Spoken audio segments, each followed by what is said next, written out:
오늘 하나님께서 우리에게 주시는 말씀은 요한계시록 16장 1절에서 21절 말씀입니다. 오늘 시작한 하늘 주님의 은혜가 여러분의 삶의 자리, 가정, 자녀에게 하나님의 풍성한 은혜가 가득 채워 주시기를 예수 그리스도의 이름으로 축복합니다. 오늘부터 펼쳐진 16장부터 심판은요, 바로 최종전 심판을 의미합니다. 이 최후의 심판에 대하여 하나님의 우리에게 무엇을 교훈하신가, 그리고 어떤 심판을 우리에게 말씀하시고 또 우리에게 교훈을 주십니다. 첫 번째, 이 최종적 심판은 자비가 허락되지 않는 심판이다라고 우리에게 말씀을 주고 계십니다. 우리 다 함께 1절 말씀을 함께 읽겠습니다. 시작. 또 내가 들으니 성전에서 그 음성이 나서 일곱 천사에게 말하되 너희는 가서 하나님의 진노의 일곱 대접을 땅에 쏟아 하더라. 아멘. 이 말씀은 이제 시작이다 이렇게 시작하시면서 하나님께서 일곱 대절 마지막 최종적 심판을 시작한다고 말씀을 선포하십니다.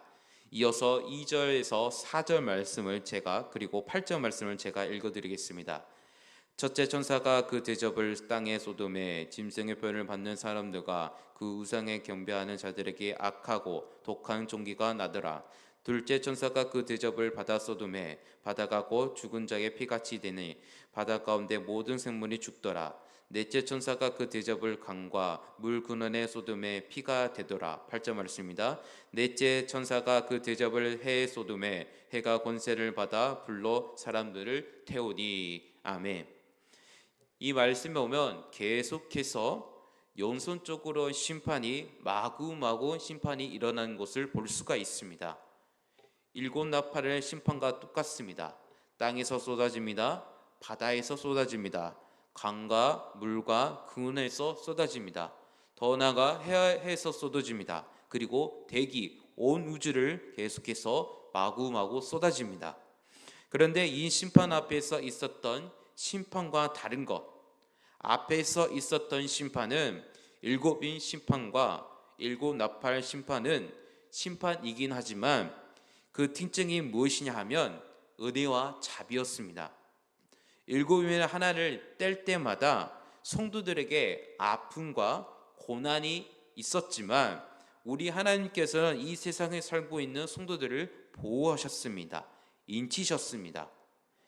여섯째 인을 떼시고 일곱째 인을 떼시기 전에 우리 하나님께서는 14만 4천명을 상징되는 하나님의 백성들을 보호하신 은혜 가운데 심판을 바로 7인의 심판을 말하는 것입니다. 심판을 사람들에게 마구마구 쏟아내고 있었지만 그러나 그것도 심판이긴 하지만 그 심판의 특징을 보면 자비였습니다. 고통을 주었지만 생명을 건드리지 않고 생명을 건드리기 시작한 때부터 3분의 1을 건드리지 않으셨습니다. 생명을 건드리지 않고 그냥 하나님께서 우리에게 자비를 베푸신 것입니다.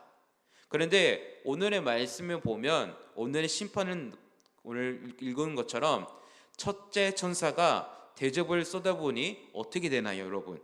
땅의 전체가 해파되고 있는 것을 보게 됩니다. 바다, 강, 근원, 해, 우주 공간 자체에 더 심판 가운데 있는 것을 볼 수가 있습니다.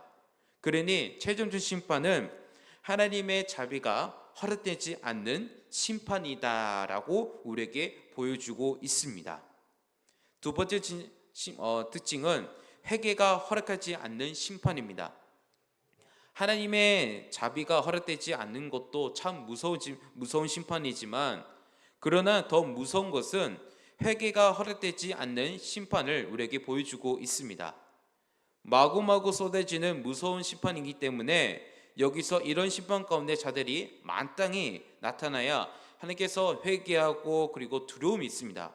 그런데 이 심판 가운데 세상 사람들을 9절, 11절, 21절 말씀을 통해 보면 이렇게 표현하고 있습니다.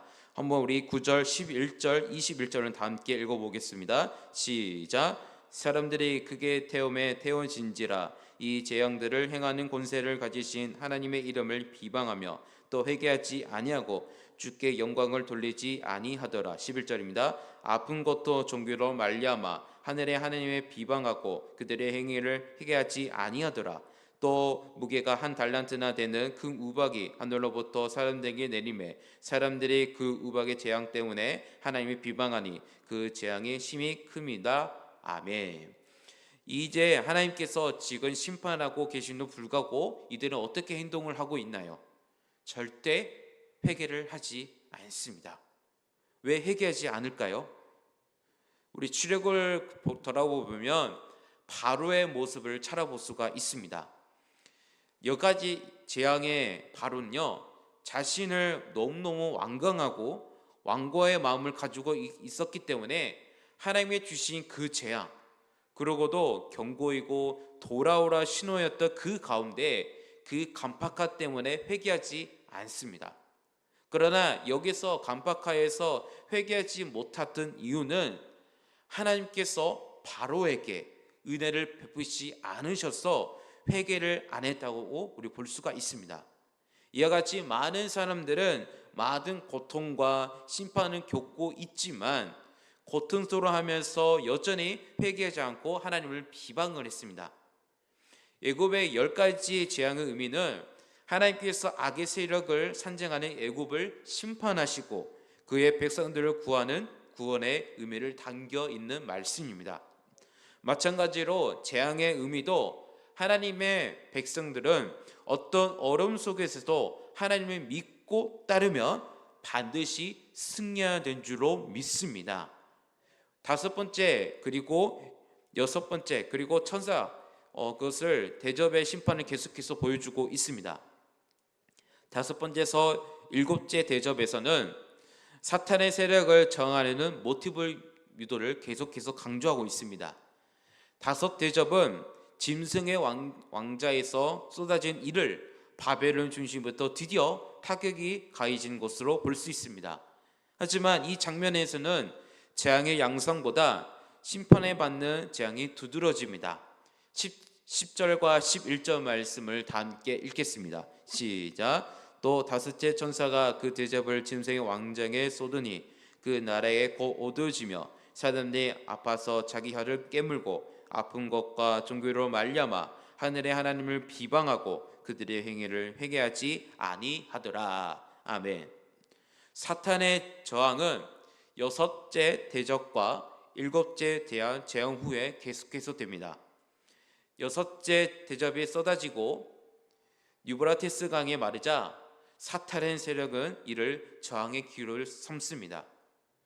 7 대접이 쏟아진 후에 바빌론이 무너지고 심각한 우박이 내리는데도 불구하고 사탄에 속한 자들은 여전히 고개를 하늘에 쳐들고 하나님을 비방합니다. 종말의 심판의 제1단계를 끝남에서도 불구하고 사탄의 세력들은 계속해서 저항을 합니다. 과연 왜 그들은 어떻게 될까요, 여러분? 사탄의 세력 모습을 부각시킴으로써 오늘 본 종말의 환상의 이야기는 제2단계로 이어집니다. 6째 대접, 재앙의 유보입니다. 특히 6째 대접은 사탄의 저항과 관련하여 매우 중요한 역할을 담당합니다. 대접이 쏟아진 후 사탄의 세력에 내려져야 할 재앙을 유보함으로써 종말 환상 이야기가 제2단계에서 준비합니다.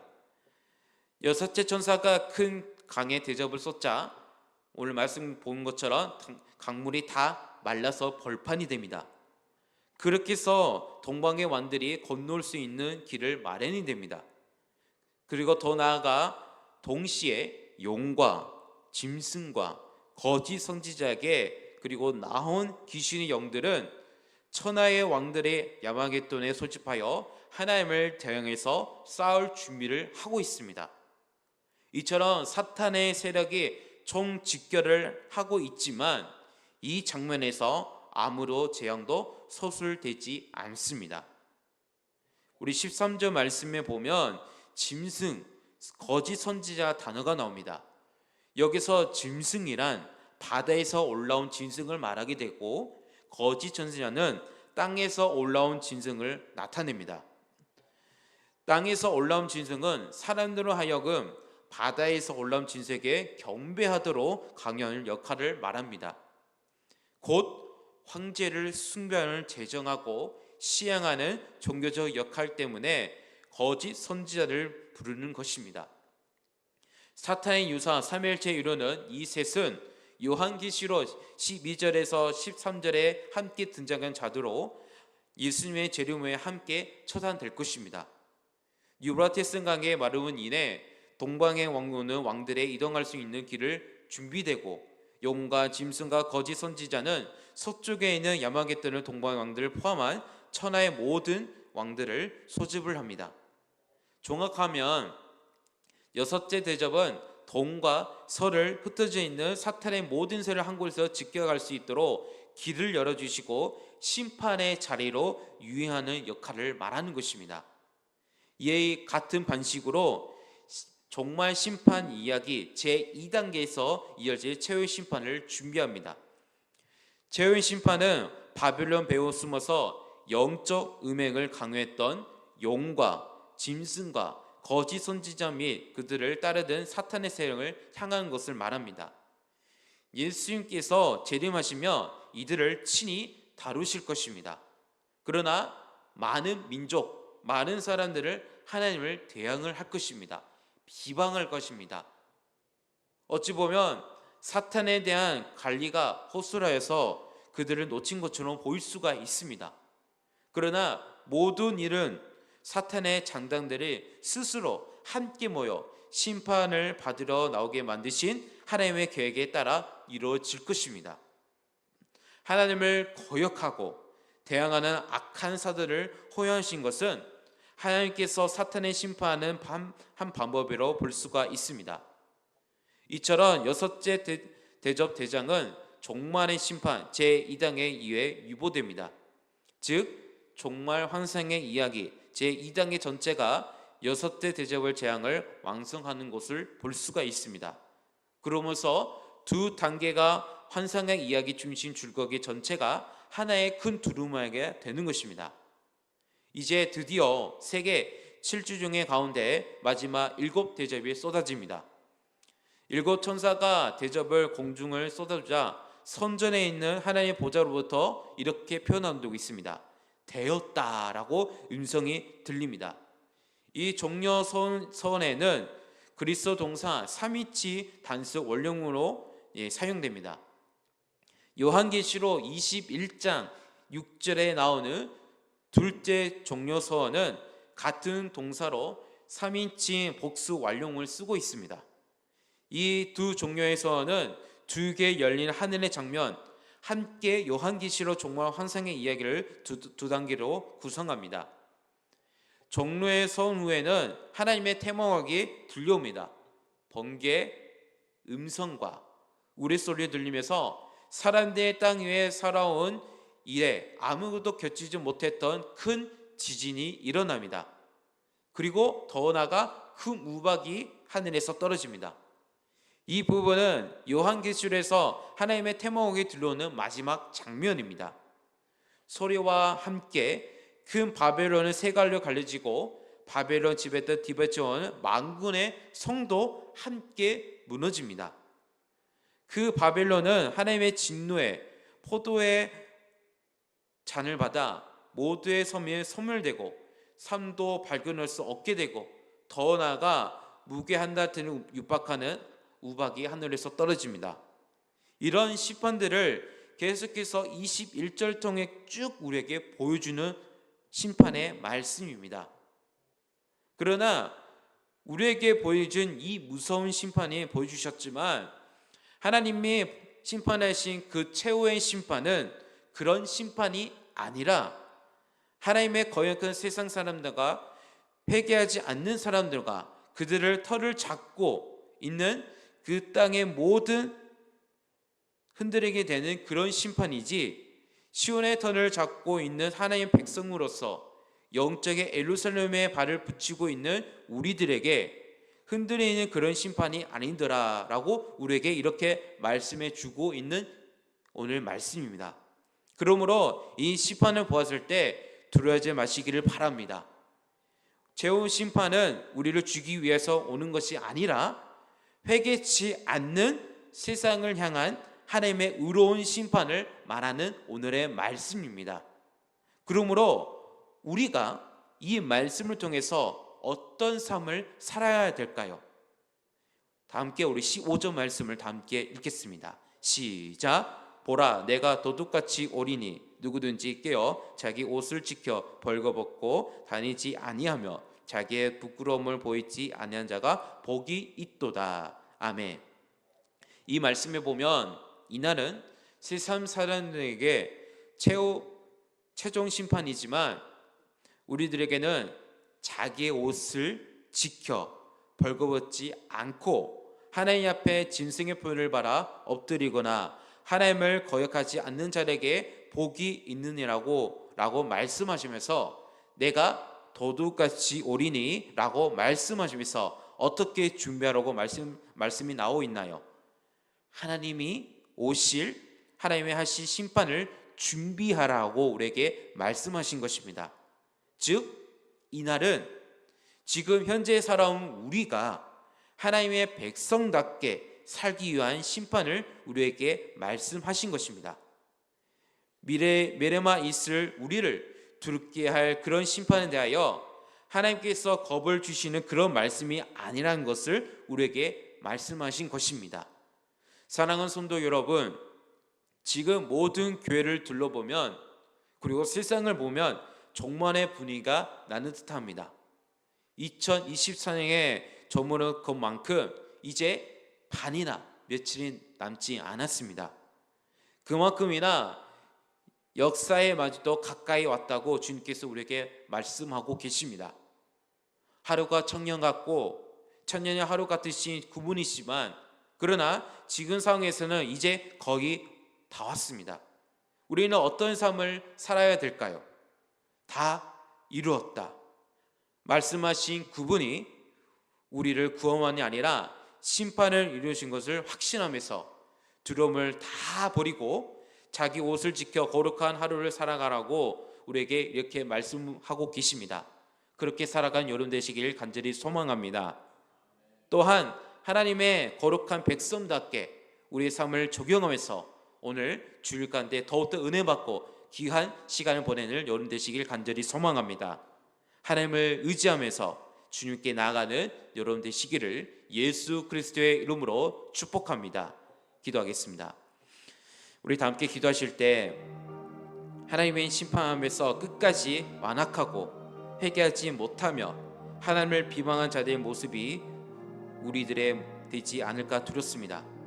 늘 우리의 모습을 돌아보며 아버지 하나님만을 신뢰하고 두렵고 떨림으로 오늘 하루를 보내며 다시 오실 주님을 기대하는 하루가 될 수 있도록 우리 다 함께 기도합시다. 우리 아픈 하루들 기도합시다. 박보규 장로님, 김원장 권사님, 김나은 집사님, 정가재 집사님, 김상현 장로님, 유재선 소장님, 신주진 간사님을 위해 회복해 주시라고 아픈 하루들 기도합시다. 또한 경제, 물질 어려움, 관계 어려움, 마음 아픈 성도를 위해 기도합시다. 그리고 오늘 주의 예배가 있습니다. 충만한 은혜를 부어달라고 이 시간 우리 다 같이 합심 기도하겠습니다. 다 함께 기도하겠습니다. 하나님 아버지 감사합니다. 오늘 말씀을 보면서 참 느낀 게 참 많습니다. 하나님께서 우리에게 참 많은 것을 자비를 베푸셨지만 이들의 세상 가운데 사는 자들은 회개하지 않고 하나님을 계속 비방하고 있습니다. 하나님께서 그 뒤로 계속 무서운 심판을 보여주셨지만 우리가 그걸 보면서 우리를 그것을 더욱더 우리에게 안심하라고 우리에게 말씀해 주십니다. 하나님, 우리가 그것을 모습을 돌아보고 하나님의 오직 그것을 신뢰하고 두렵고 떨린 마음으로 하나님을 신뢰하는 믿음을 허락하여 주시옵소서. 하나님, 더욱더 하나님 기도하는 것을 우리 김용계 아픔하는 데 기도합니다. 박보규 장로님, 김원장 권사님, 김나은 집사님, 정가재 집사님, 김상현 장로님, 유재선 성도님, 신소진 간사님 모든 것을 주님께 맡겨드리니 주여 임자해 주셔서 회복을 도와주셔서 기적을 맛보는 우리 성도될 수 있도록 인도하여 주시옵소서. 하나님, 또한 경제적 어려운 성도님들 물질 어려운 성도님들, 관계 어려운 성도님들, 마음 아픈 성도들을 기도합니다. 모든 환경을 주님께 맡겨드리니 좋은 환경과 좋은 관계와 주님께서 함께 주셔서 주님께서 역사하여 주시옵소서. 하나님, 오늘 주의 예배가 있습니다. 충만한 은혜를 부어 주시옵소서. 또 어떤 말씀을 통하여서, 찬양을 통해서, 그 기도를 통하여서 하나님을 만나고 음성을 듣고 하나님의 만나는 귀한 시간 될 수 있도록 인도하여 주시옵소서. 주님 감사합니다. 이 아침 하나님의 기도로 간절히 구하기 시작할 때 우리에게 충만한 은혜를 부어 주시옵소서. 주님 감사합니다. 주님 감사합니다. 주님 모든 것을 주님께 맡겨드리니 우리와 함께 해주시고 역사하여 주시옵소서. 주님 감사합니다. 은혜와 사랑의 하나님 아버지, 하나님의 심판 앞에서도 끝까지 완악하고 회개하지 못하며 하나님을 비방한 자들의 모습이 우리들이 되지 않을까 두렵습니다. 늘 우리들의 모습을 돌아보며 오직 하나님 아버지만을 신뢰하고 두렵고 떨림으로 오늘 하루를 보내며 다시 오실 주님을 기대하며 오늘 하루를 보낼 수 있도록 인도하여 주시옵소서. 하나님, 우리 김용께 하늘들 기도합니다. 그 간절한 마음으로 하늘께 기도하니 주여 하늘에게 안수하여서 그 아픈 곳곳에 세포까지 강력하게 임재하여 주시옵소서.